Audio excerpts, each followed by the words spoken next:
All right, everybody, I'm here joined with Steve Lemme, Paul Soter, and Kevin Heffernan with Broken Lizard.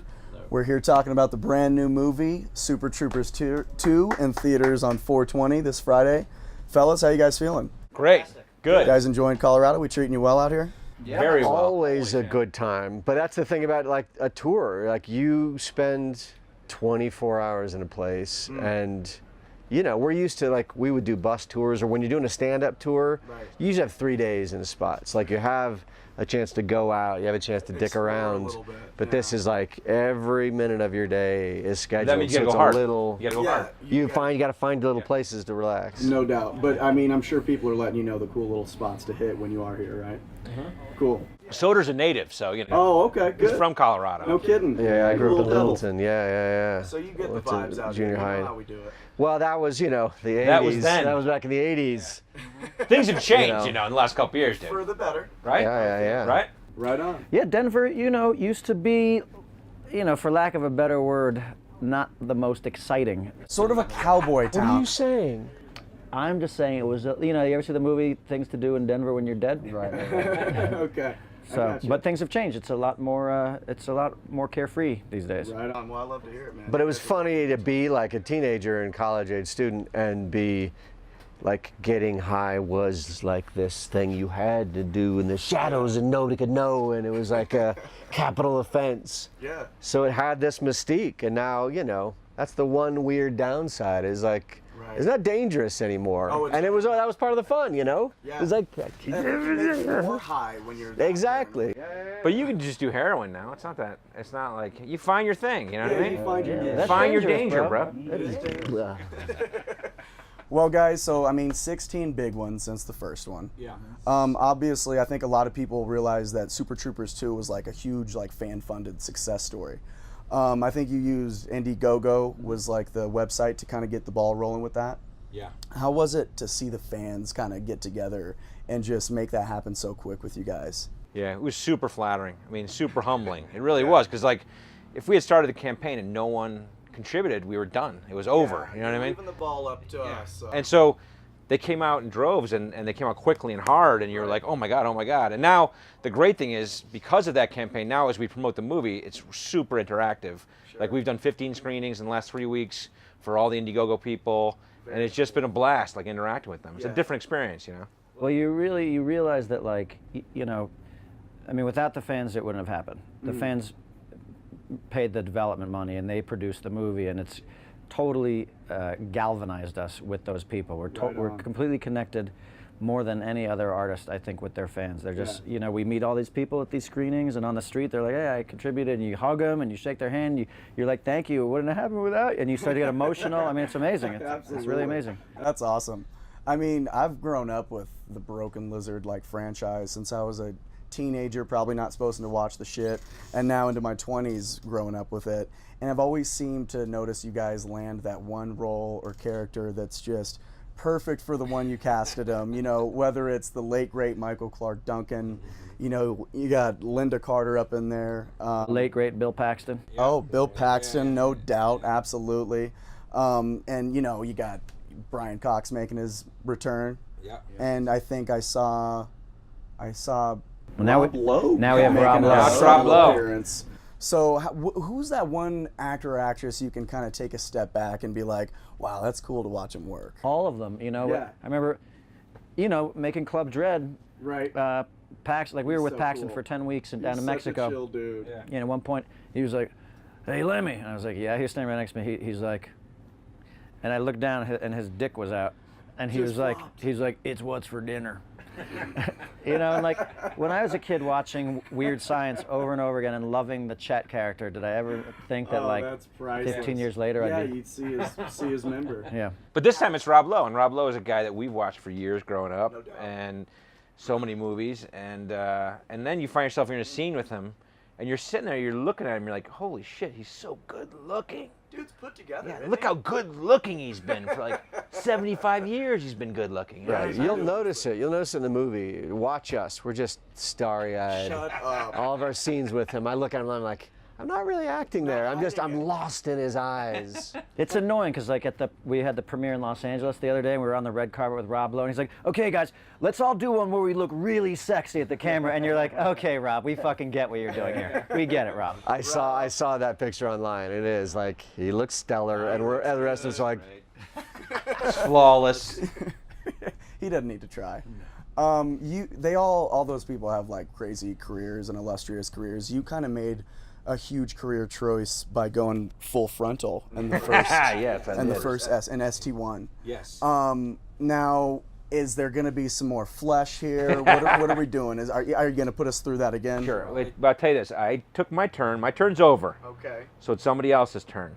Well, at least we're warned. and it wouldn't be a Broken Lizard movie without some cock. Sure. And so when you draw straws, somebody's kidding. gonna draw the short cock. So you're throwing it out there, this one. I'm not only throwing it out there, I'm swinging it around. No kidding. Yeah, I'm swinging it all around. You're going to get to see me from every single possible angle. Every which way but Sunday. Yeah. You got your corners, all right. Yeah. Have you seen Django Unchained? Yeah. Okay, times 5. Okay, so there's even some sack involved. Yeah. There's more than sex. Fellas. Come on. All right. You got it. Well, Yeah, you got it wouldn't be. It wouldn't feel We needed fair. it. It wouldn't We- feel fair. We needed it, I suppose. When's It's the last time you saw male taint in a movie? You're right. It's been a while. Broken Lizard, hit us with it. It's funny though. Like you bring up, like everybody mentions Farva's dick in the first movie, as they should, because it's in your face. But we watched Super Troopers on the big screen with Doug Benson's show a couple nights ago, and I haven't seen Super Troopers on a big screen since it came out. The original. And what I had forgotten is, we see the back of your balls every bit as much in our face as his dick, and that gets lost in the bulletproof cup thing. It gets unnoticed. But the solid reverse angle on your crunt, it's just right there, and that's when I gasped aloud, I think, the other night. Well, because there's also there's like gravel on my ass. Yeah, crud on your butt and the lines from your jock strap, and then that steals focus. But if you get past that, you're like, holy shit, I can see like the veins, I can see the hairs, I can see the little crinkles on it. Yeah, especially with the cameras, big screen, gentlemen. Also, if you on DVD, if you pause it at just the right time when I go flying backwards in the air, you can see right up my asshole. No kidding. Yeah. All right. That's a good thing. Okay. That's a good thing. Well, we know that now. So I think we're in the WeedStreamer right here in Colorado. Parts of Beer Fest were also, I think, took place at least in Colorado. Right. Yeah. You just mentioned you got some Colorado ties. Do you guys ever get out here for any recreational activities or any other, maybe snowboarding or any of that bullshit? I like to come back. I mean, I still have friends here from high school. Sure. You know what? The last time I was back was actually one of the coolest times in my life. The Denver Film Society wanted to do a screening of Super Troopers at Red Rocks. Oh, cool. And when I moved, I moved at the end of elementary school out here from Arizona, and one of the first things we did, my family took me to Red Rocks. Yeah. We saw John Denver, and that was my like introduction to Colorado. Was like Red Rocks. It's still like you forget, like when you live here, it's one of the coolest fucking places in the world. So they invited me to come back and not just sort of introduce the film there, but do like a comedy set. Nice. So I'm at Red Rocks now. I'm backstage. You see everywhere, like everybody has signed the wall. Every band that's any value has been there, signed this wall, and I go out and that place is filled, and I'm like doing a set, and I'm like, I'm at Red Rocks, like my movie is showing, and I'm doing a performance, and I was like, that will, when I'm on my deathbed, that'll be one of the like top 5 things that I have done in my life. And I'm still like, these guys are sick of me talking about it. I'm like, it was the coolest fucking thing I've ever done. That's like Kevin and I did some shows here in Denver a few years ago, and it turns out one of the majors at NORAD was a fan of our podcast. No kidding. And so he invited us to come and take a private tour of the inside of the mountain. Oh, that's way cool. And they took us deeper than they've ever taken anybody into the mountain before. They took you guys deep. They did take us deep. A couple of hooligans went in NORAD. We went into Which is NORAD. probably illegal, if I'm not mistaken. I mean, like, No. You guys are cops. No. know, right? They just have to declassify it. But which is kind of funny because what that means is like literally, right before we come in the room, they're like, all right, hold on guys, and like a bunch of people gather all their shit. They go sit in a closet. Sure. We walk in, they point us, you know. We ask them questions and they don't answer them. Like, how much food you got down here? Can't tell you that. You got aliens in here? Can't tell you Questions that normal people would want to know. Yeah. Right. And then we leave the room, and then the door opens, and everyone puts their stuff back down. the on the aliens desk. back out. Yeah. Yeah, it's like Men in Black, like making coffee. I hope that's gonna happen. That'd be weird.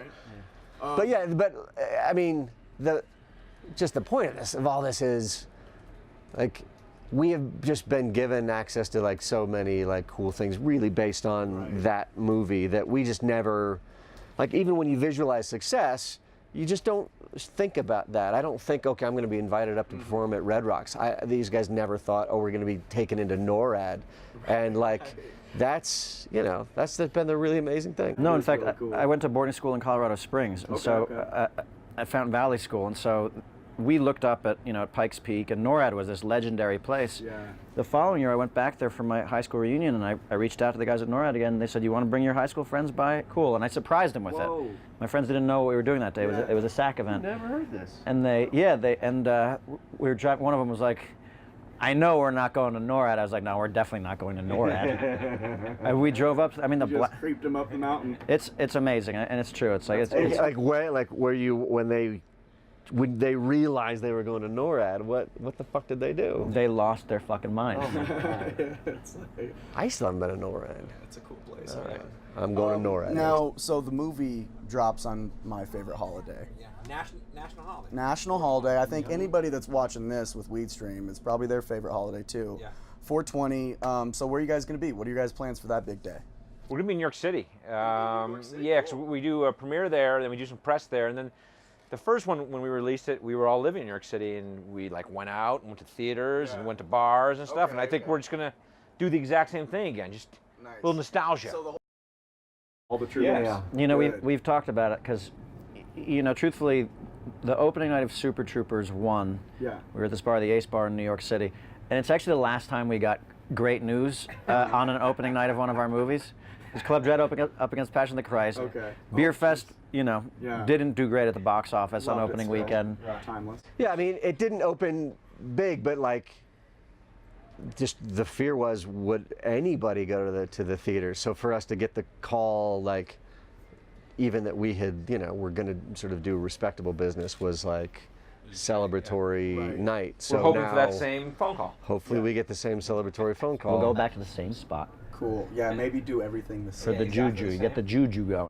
I'll have to shave my mustache, dude. 'Cause I think I should. New York will be a good area for that release too. Yeah. And that's where we went to school upstate New York. So when we graduated, we moved into the city, formed the group there, and that's where we were for, you know, the 10 years. All through our 20s was just running around New York City, performing, getting high, drinking beers, making little films, and just, you know, those are like the great recollections we had of being in our 20s. Stomping ground. Stomping ground. Cool, man. Well, shit. I think I got one more question for you, and this is sort of just out of my own curiosity.